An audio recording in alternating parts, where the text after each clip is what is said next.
On करो।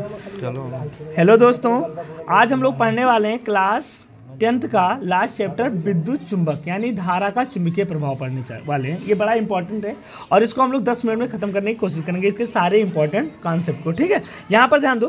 पहली बात होता है कि विद्युत धारा का चुंबकीय प्रभाव क्या होता है।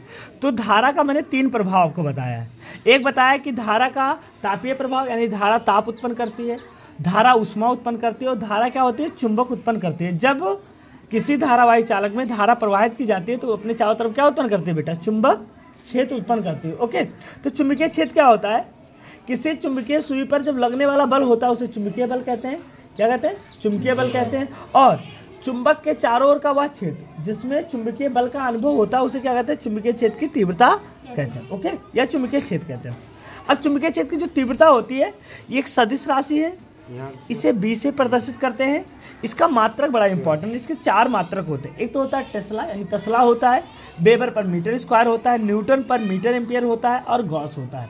ये बड़ा इंपॉर्टेंट, एक टेस्ला बराबर 10 के पावर 4 गॉस होता है। एक टेस्ला बराबर 10 के पावर 4 गॉस होता है। ठीक है, चुंबकीय बल रेखाएं क्या है, चुंबकीय बल रेखाएं एक काल्पनिक वक्र होती हैं ऐसे, जिसके किसी भी बिंदु पर अगर तुम स्पर्श रेखा खींचोगे तो उस बिंदु पर चुंबकीय क्षेत्र की दिशा को प्रदर्शित करती है। ओके, नेक्स्ट हम लोग पढ़ने वाले हैं कि चुंबकीय रेखाओं के गुण क्या होते हैं। ये कई बार आया। तो चुंबकीय रेखाएं काल्पनिक वक्र होती हैं, ये बंद वक्र होती हैं, ये एक दूसरे को कभी नहीं काटती हैं। चुंबकीय बल रेखाएं उत्तरी ध्रुव से निकलती हैं और दक्षिणी ध्रुव पर प्रवेश करती हैं। ध्रुवों पर चुंबकीय बल रेखाएं सघन होती है, इसलिए चुंबकीय क्षेत्र की तीव्रता क्या होती है, अधिक होती है। समझ गए ना। तो ये कुछ गुण हैं। अब पूछता है कि चुंबकीय बल रेखाएं क्यों नहीं काटती हैं।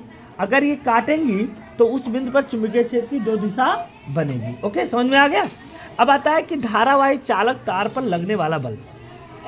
तो अगर किसी तार को, ये मतलब तार है ऐसे, इस तार को अगर हम चुंबकीय क्षेत्र में रख देंगे तो इस तार पर एक बल लगेगा, उसी बल को चुंबकीय बल कहते हैं। और उस बल का मान होता है यह बराबर IBL sin थीटा। क्या होता है, यह बराबर IBL sin थीटा। I क्या है, चालक में प्रवाहित धारा, L क्या है, तार की लंबाई, B क्या है, चुंबकीय क्षेत्र, और थीटा क्या होता है, B और B के बीच का कोण होता है। I और B के बीच का क्या होता है बेटा, कोण होता है। अब यहाँ ध्यान दो, चुंबकीय क्षेत्र में गतिमान आवेश पर लगने वाला बल, चुंबकीय क्षेत्र में गतिमान आवेश पर लगने वाला बल। तो अगर कोई आवेश चुंबकीय क्षेत्र में गति कर रहा है तो यह बराबर क्या होता है, QBB sin थीटा। Q क्या है, आवेश है, B क्या है, आवेश की चाल या वेग है, और कैपिटल B वो है चुंबकीय क्षेत्र की तीव्रता है। इसका मात्रक क्या होता है, टेस्ला होता है। क्या होता है, टेस्ला होता है। अब यहाँ पर ओस्टोल्ड ने प्रयोग किया था। उन्होंने ये बताया था कि अगर कोई स्थिर आवेश है तो वो अपने चारों तरफ केवल वैद्युत क्षेत्र उत्पन्न करेगा। अगर गतिमान आवेश है तो वैद्युत और चुंबकीय क्षेत्र दोनों उत्पन्न करेगा। ठीक है, और अगर त्वरित आवेश है तो वैद्युत चुंबकीय तरंग उत्पन्न करेगा, क्योंकि ऐसे ऐसे डांस करते हुए वो भी जाएगा। ठीक है, अब एक क्वेश्चन ये आता है कि अगर मान लो कोई तार है अनंत लंबाई का, उसके निकट तुमको चुंबकीय क्षेत्र ज्ञात करना है, तो उसके लिए फार्मूला होता है B बराबर μ0I/2πr। μ0 क्या है, निर्वात की चुंबकीयशीलता होता है। इसका मान क्या होता है, 4π × 10⁻⁷ होता है। ठीक है, अब यहाँ ध्यान दो, बायो-सेवर्ट का नियम। यहाँ तो बायो-सेवर्ट का नियम क्या है, डेल्टा B बराबर μ0 4πIDL sin θ/r²। ये बायो-सेवर्ट का नियम है। बायो-सेवर्ट ने बताया था कि छोटे खंड से अगर कोई धारा प्रवाहित हो रही है तो उससे चुंबकीय क्षेत्र का मान कितना होगा, तो उन्होंने ये फार्मूला दिया था।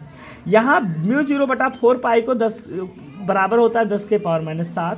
इसका मात्रक क्या होता है, न्यूटन पर एम्पियर स्क्वायर। अच्छा, प्रकाश की चाल तो जानते हो 3 × 10⁸ मीटर पर सेकंड होती है। अब हम बात करते हैं धारा के प्रकार। तो धारा 2 प्रकार की होती है, एक बैटरी से उत्पन्न होती है, एक जनित्र से उत्पन्न होती है। जो बैटरी से उत्पन्न होती है उसका परिमाण व दिशा नियत होता है, इसे दिष्ट धारा कहते हैं। ये ज़्यादा हानिकारक नहीं होती है, समझ गए ना, जैसे घर में बैटरी वगैरह लगा रहता है उससे उत्पन्न होती है।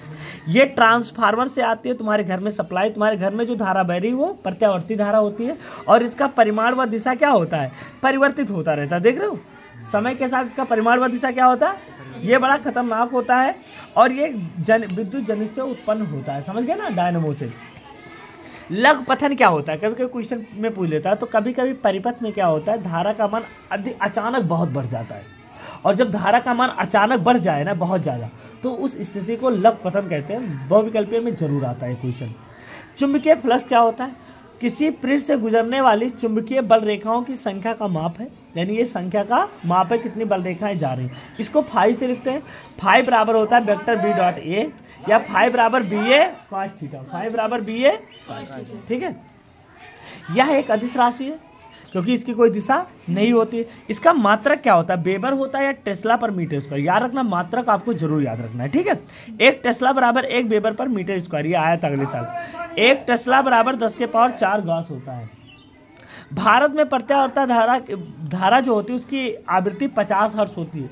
अगर आपसे पूछेगा कि भारत में जो धारा बहती है, सप्लाई आती है हमारे घरों में, उसकी आवृत्ति कितनी होती है 50, और विभवांतर कितना होता है 220 वोल्ट होता है। ठीक है, अब एक बात आता है धारावाही परिणालिका। ये क्या होती है, जब किसी कुचालक बेलन पर तार के कई फेरे ऐसे लपेट दिए जाते हैं तो धारावाही परिणालिका बन जाती है। धारावाही परिणालिका के भीतर जो चुंबकीय क्षेत्र होता है वो एक समान होता है, ये बात याद रखना। उसके लिए फार्मूला क्या होता है, B बराबर μ0 NI बटा यानी क्या है, फेरों की संख्या। अच्छा, इसके अंदर हम लोहा रख दें तो वैद्युत चुंबक बन जाता है। क्या बन जाता है, इसके अंदर हम एक लोहा रख दें तो क्या होता है, वैद्युत चुंबक बन जाता है। ठीक है, फिर हमारे पास आता है फ्लेमिंग का बाएं हाथ का नियम।